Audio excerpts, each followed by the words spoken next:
Lo so che era più bello lo sfondo di prima, ma solo questo. La Ferrari aveva bisogno di un pilota compatto che portasse continuità dei risultati e che risollevasse la scuderia da un periodo un po' meh. Ed è per questo che hanno preso Sainz. E invece si sono ritrovati un pilota con il fegato di dire che lui può battere Max Verstappen. La Ferrari non ci ha visto bene, di più. Salve ragazzi, benvenuti in questo nuovo video. Chiedo scusa allo sfondo, è diverso dal solito, lo so, me ne rendo conto, provvederò a migliorarlo. Mi raccomando, iscrivetevi, ma andiamo subito al dunque. Innanzitutto chiedo scusa a Carlos Sainz Jr. perché a inizio stagione ero scettico potesse sostituire Sebastian Vettel. Non tanto per risultati sportivi, ma come uomo immagine, come uomo politico.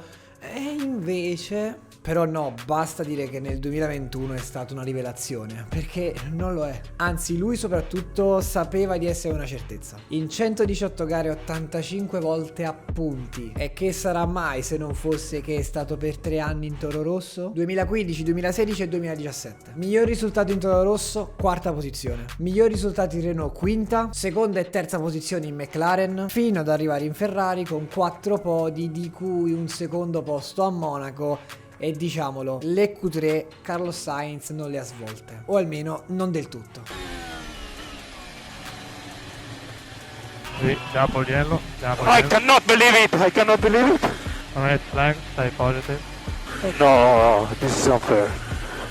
I'm sorry guys, but this is unfair. Ok che partiva quarto, ma col senno di poi poteva stare anche sopra Bottas e anche sopra Verstappen. Col senno di poi, senza Leclerc, poteva vincerla. Però, mio caro Helmut Marko, da qui a dire che Sainz ha ridimensionato Leclerc, non sono d'accordo. 14 gare Leclerc sopra Sainz, 13 qualifiche Leclerc sopra Sainz, 2 pole position contro le 0 a favore del monegasco. L'unico dato importante, e non è poco, che vince lo spagnolo è il numero di ritiri. 4 volte non è andato a punti Leclerc contro le 2 di Carlos Sainz. Ma Leclerc, signori, osa di più, mentre Sainz gioca sulla costanza. Entrambe le cose possono portarti a vincere un mondiale. C'è chi dice che la costanza premia di più e chi è più aggressivo va più forte, però sono due scuole di pensiero diverse e soprattutto vince il mondiale chi ha la macchina. Comunque il discorso verte su Sainz e non su Leclerc. Il grande plus di Sainz è che ogni anno cresce sempre di più e, salvo la parentesi Renault, anche la classifica piloti dice lo stesso. Inoltre ha una grande capacità di adattamento. È arrivato in Ferrari in un anno di transizione con pochissimi test, eppure è andato forte fin da subito, arrivando addirittura a portare a casa un secondo posto alla quinta gara di campionato. Eppure ha fatto meglio nella seconda parte di stagione. Quello che manca realmente a Sainz, ragazzi, è la vittoria, che a questo punto arriverà se la vettura 2022 promette bene. Poi anche le voci del ritorno di Jean Todt come super consulente, un po' simil Niki Lauda con Mercedes. Sainz un pensierino a un qualcosa di più importante potrebbe anche farlo.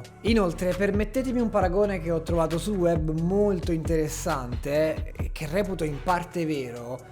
Sainz è veramente molto simile a Fernando Alonso, non tanto per la nazionalità ma per il fuoco dentro. Mi spiego, perché altrimenti vengo attaccato e finisce male. Non è il mio obiettivo, almeno. Alonso è quel pilota combattivo con una capacità di adattamento alla macchina impressionante. In un campionato di trattori probabilmente farebbe bene. Quello che però ha Alonso, a differenza di Sainz, è la cattiveria. E quindi ragazzi, quello che serve a Sainz, qui lo dico e qui lo nego, è che litighi con Charles Leclerc.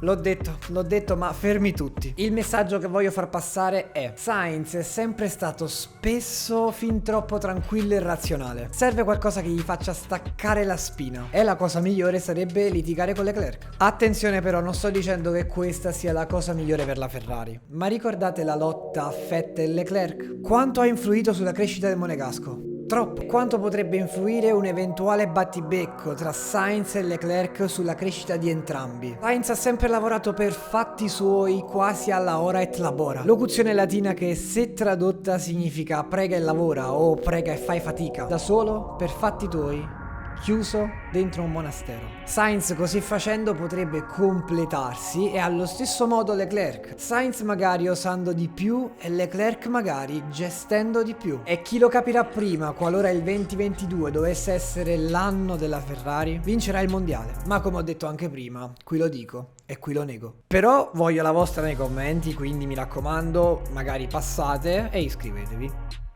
Siamo i primi in pista, giovane, fuori classe.